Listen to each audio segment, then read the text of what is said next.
you again in our magazine. Let to Talk Business is our time of counseling, business guidance, which are giving you some kind of mentorship. So today we have a special guest, Professor Nico Omeonga from Kinshasa, University of Kinshasa. He will be talking to us about the World Bank, who publish the top 10 countries in Africa, and will be discussing with him why some countries are not inside. Bienvenue. Au jour d'aujourd'hui, nous avons un invité spécial. C'est une émission spéciale où nous parlons sur la publication des 10 pays qui ont fait un effort dans son développement économique pendant ces temps de confinement, pendant ces temps de difficultés. Alors, le professeur Omeonga va nous parler en français et je vais traduire en anglais immédiatement. Donc, l'émission d'aujourd'hui, notre magazine d'aujourd'hui, c'est juste vous faire voir comment certains pays sont parmi ceux qui ont été publiés top 10 par la Banque mondiale et comment d'autres pays ne se retrouvent pas. Alors, le grand choc, c'est que dans les top 10, il n'y a pas un pays francophone. Le premier pays a souvent été l'Afrique du Sud, mais les choses ont changé. Et pendant 7 ans, c'est le Nigeria qui est numéro 1, numéro 2, l'Afrique du Sud et quelques pays arabiques d'Afrique. Mais ce qui nous bénit, c'est la Tanzanie est parmi les top 10, parmi les 10 pays qui ont fait un effort d'épanouissement économique, quel que soit ce temps. Alors nous sommes très curieux pour savoir qu'est-ce qui a fait l'absence des pays francophones et pourquoi. Alors nous sommes curieux, le professeur va nous répondre et avant cela, nous allons suivre tout. Je pose une question au professeur, il nous répond, bien-aimé, suivez cette interview. Que Dieu vous bénisse. So very soon, I'm going to ask a question in French to the professor Nico from Congo, Kinshasa, professor of university. He will answer us, and soon he answers us, I'm going to translate questions and answer in English for the English speaker. So the magazine of today is just one question and one answer from the professor. Thank you so much, and see you soon for English translation. Bonjour, Prof. Nico Omeonga. À partir de Kinshasa, nous sommes ici à Johannesburg avec notre plateforme de jeunes entrepreneurs. Nous avons une question à vous poser. Dans cet environnement économique au jour d'aujourd'hui, la Banque mondiale vient de publier les rapports parmi les 10 premiers pays africains qui ont excellé, quelle que soit la crise de ce virus. Il y a le premier pays, c'est le Nigeria. Avant, c'était l'Afrique du Sud. Maintenant, le Nigeria a pris la première place. Et parmi les 10e pays, c'est la Tanzanie. Il n'y a aucun pays francophone. Nous aimerions vous écouter pendant 2-3 minutes, cher prof. Aidez-nous à comprendre comment nous pouvons faire pour renverser la tendance. Il a été prouvé que les petites et moyennes entreprises au Nigeria sont la clé. L'entrepreneuriat est la clé. Que devons-nous faire, chers profs, pour que nous puissions renverser la tendance et que nos pays francophones se retrouvent parmi ceux qui excellent économiquement? Merci beaucoup. Nous attendons votre réponse le plus tôt possible. Nous vous remercions d'avance au nom de toute la plateforme et de tous les amis hommes d'affaires sud-africains. Merci beaucoup.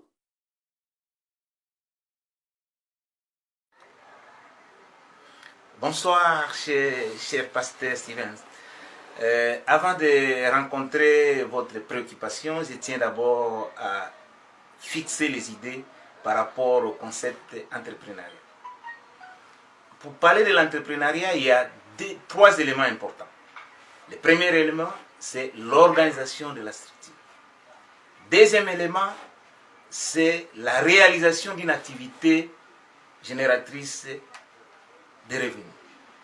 Troisième élément, c'est la prise de risque. Voilà, il faut réunir ces trois éléments pour qu'on parle de la culture ou de la culture entrepreneuriale. Mais pourquoi jusqu'à ce jour, et si on se réfère à la dernière publication de la Banque mondiale qui classe les activités, les pays les plus dynamiques en termes d'activité économique, et aucun pays de l'espace francophone ne se retrouve sur les top 10 publiés. La raison est simple. La raison, c'est la culture. Et quand je parle de la culture, c'est l'enseignement ou l'éducation. Il faut comprendre qu'il y a deux types d'écoles. Il y a l'école latino-germanique à laquelle nous appartenons, qui est fondée sur l'idéalisme. Et de l'autre côté, il y a l'école anglo-saxonne qui est fondée sur le pragmatisme. Malheureusement, avec notre école latino-germanique, le mot qui est mis en exergue, c'est l'employabilité. L'employabilité, ça veut dire seulement que nous formons des cadres universitaires qui doivent être utilisés ou employés dans les entreprises. Par contre, dans l'espace anglo-saxon, on met la culture entrepreneuriale. C'est-à-dire on forme déjà, à l'issue de l'université, ils ne sont pas là pour chercher de l'emploi, mais ils sont eux-mêmes porteurs de l'emploi, créateurs de l'emploi. Raison pour laquelle vous remarquerez, au Nigeria ou en Afrique du Sud, il y a cette culture entrepreneuriale. C'est-à-dire, lors du cursus universitaire, on forme les gens de manière à ce qu'ils deviennent des entrepreneurs, des preneurs de risques. Un entrepreneur, c'est un preneur de risques. Alors que dans les systèmes francophones, nous formons des gens qui ont l'aversion du risque. C'est-à-dire, ils préfèrent que quelqu'un crée une structure que lui vienne accompagner, vienne dans une structure existante. Alors que la prise de risque, c'est quand on fait une activité qui n'a pas existé, mais qu'on est soi-même fondateur ou créateur de cette structure. Et c'est alors que nous parlons de l'entrepreneuriat. Donc, pour relever les défis, il faut commencer par relever les défis de l'enseignement. Il faut que nous quittions l'enseignement classique, fondé sur la transmission des connaissances, pour que l'enseignement devienne la construction du savoir. C'est-à-dire qu'on mette l'apprenant au cœur de l'action. C'est-à-dire que l'homme qui sort de l'université, l'apprenant qui sort de l'université, soit à même de créer des richesses. Et d'abord les goûts du risque, et qu'il enlève dans sa tête l'idée d'être utilisé, d'être employé. Ça, c'est le premier élément. Deuxième élément, c'est ce que j'appelle le mentorship. Même, je suis chrétien, vous l'êtes, homme de Dieu, il y a toujours un principe qui dit il faut voir pour avoir. Mais c'est fait malheureusement dans le système francophone, dans le monde francophone, nous n'avons pas de modèle, nous n'avons pas de mentor. Il faut voir, même David, pour qu'il devienne roi, il a été invité à la cour royale, jouer de la musique, pour voir ce qui se passe à la cour royale. Donc, pour avoir des entrepreneurs, il faudrait qu'il y ait des entrepreneurs dans l'espace francophone. Maintenant, les enfants que nous formons, les étudiants que nous formons, vont avoir l'émulation. Ils vont voir comment les aînés ont fait et eux aussi vont le faire comme les aînés. Voilà les grands défis que nous avons. C'est le défi de l'enseignement qui doit être réformé de fond en comble. Surtout pour nous, la RDC, nous avons été formatés pendant 60 ans à un enseignement classique, traditionnel, qui consiste à former les gens pour être utilisés dans les entreprises. Maintenant, il faut changer la donne avec le système LMD, où nous devons former des créateurs d'emplois. Et ces activités universitaires doivent être dans les 4 secteurs classiques. Le secteur primaire, le secteur secondaire, le secteur tertiaire, le secteur quaternaire, qui est encore presque, qui est quasi inexistant dans notre pays. C'est-à-dire ce qu'on appelle l'économie numérique, c'est l'économie d'aujourd'hui et de demain, ou l'économie du futur. Or, dans ce monde, vous remarquerez par exemple en RDC, le taux de pénétration numérique est autour de moins de 5%, alors que la moyenne africaine est autour de 51%. Donc, vous avez parlé de Covid, les entreprises qui sont restées dynamiques et florissantes, c'est les entreprises du domaine du net. Et là précisément, nous parlons des 4 géants américains du net, GAFA, Google, Apple, Facebook et Amazon. Donc, il faut que les jeunes d'aujourd'hui s'attellent, apprennent les numériques. Si le XVIIIe siècle a été le siècle de la révolution industrielle, ce siècle présent est le siècle de la révolution numérique. Donc nous devons quitter l'approche fordiste de l'activité économique fondée sur l'industrie pour venir à l'approche numérique fondée sur les quaternaires. Voilà, brièvement, je ne saurais pas m'étaler autre mesure, mais ce sont les quelques éléments qui peuvent nous permettre d'améliorer notre paradigme, notre approche, et ainsi nous aurons beaucoup plus d'entrepreneurs et fera en sorte que notre économie devienne beaucoup plus dynamique, beaucoup plus florissante, comme les d'autres économies de l'espace anglo-saxon. Je vous remercie, je reste ouvert à rencontrer d'autres préoccupations. Thank you, Professor Nico Omeonga. I hope that is not the last time we are going to talk. I'm going to translate to our English speakers what you say, what you give us answer, and quickly that will be our portion of the week. So, merci beaucoup, professeur.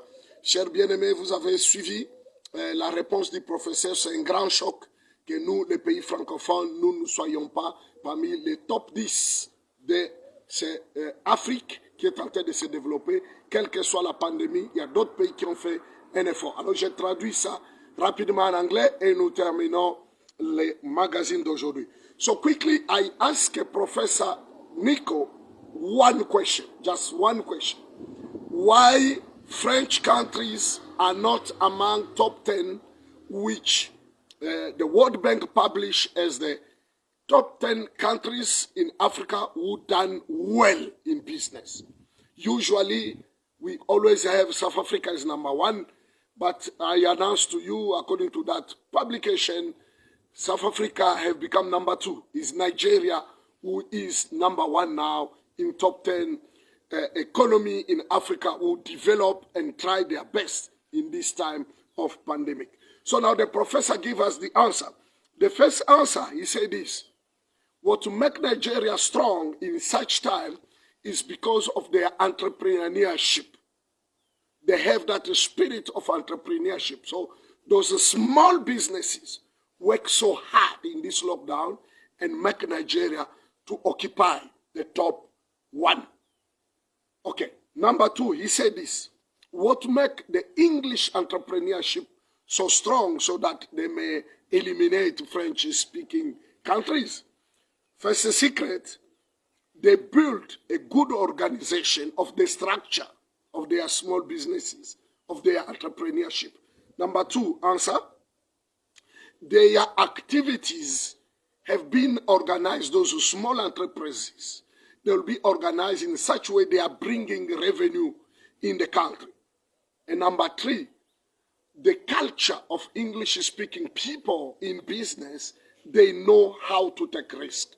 Where French people are afraid to take risk, where French people are looking more jobs than create jobs, English-speaking countries have the risk. They know how to take the risk and create job and create small enterprises. Okay, now, again, Professor Nico said this. In his conclusion, we must change education system in the French countries. Why? Because education system which we have right now in the French country, it's called Latino-Germanic system. Now, in the Latino-Germanic system, they bring formation of workers, industry workers. But the Anglo-Saxon system, English-speaking system, they build more entrepreneurs than workers. So that is one of the facts which make difference, which make now in this lockdown, that the spirit of entrepreneurship make top 10 countries, among them English speakers. And I inform you, Tanzania, you can imagine, is among the top 10. Now, he said this again. He said this, the curses of education, of university, is people are risk takers in English culture more than in French culture. So means they know how to jump in opportunities. Now he brings solutions. I'll give them quickly. Number one, conclusion, what he give today, education system. We must improve education system in some countries, not only French countries, but in many of our countries, people must go work to take risk and build entrepreneurship or accompanying entrepreneurship. Number two, we need mentorship. We need a mentorship. We need mentorship. We have a problem in Africa. We don't have a big and many examples of businessmen who are prospering well. And I like to mention something here very great. A man like Dangote, he's an African.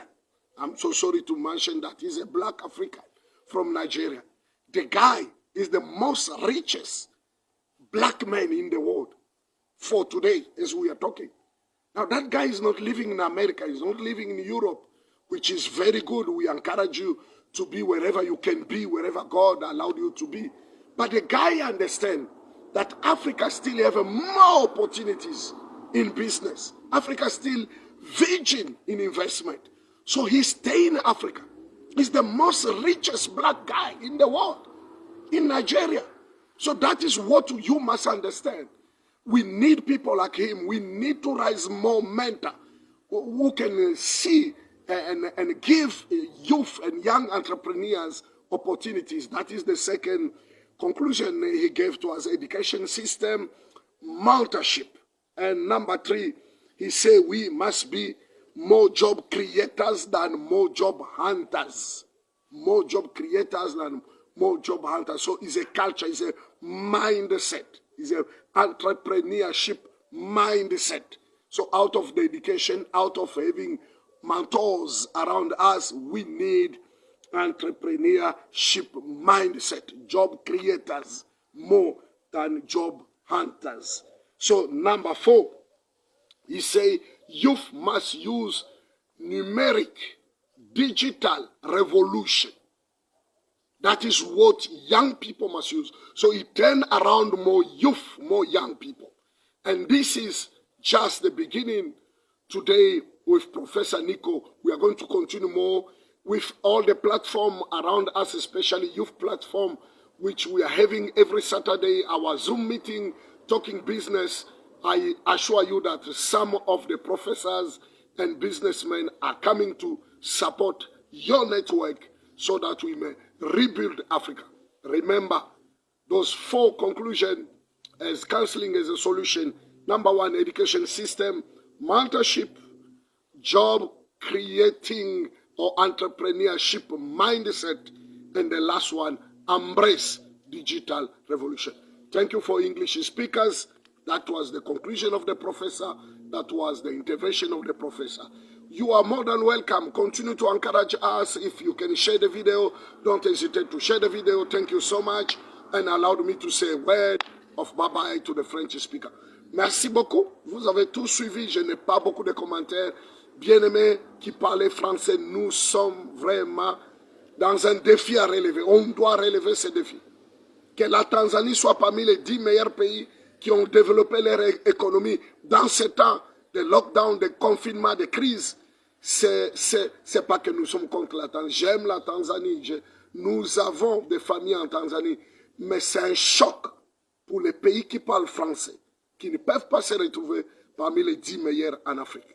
Alors je vous invite à revoir nos copies et relevons les défis ensemble.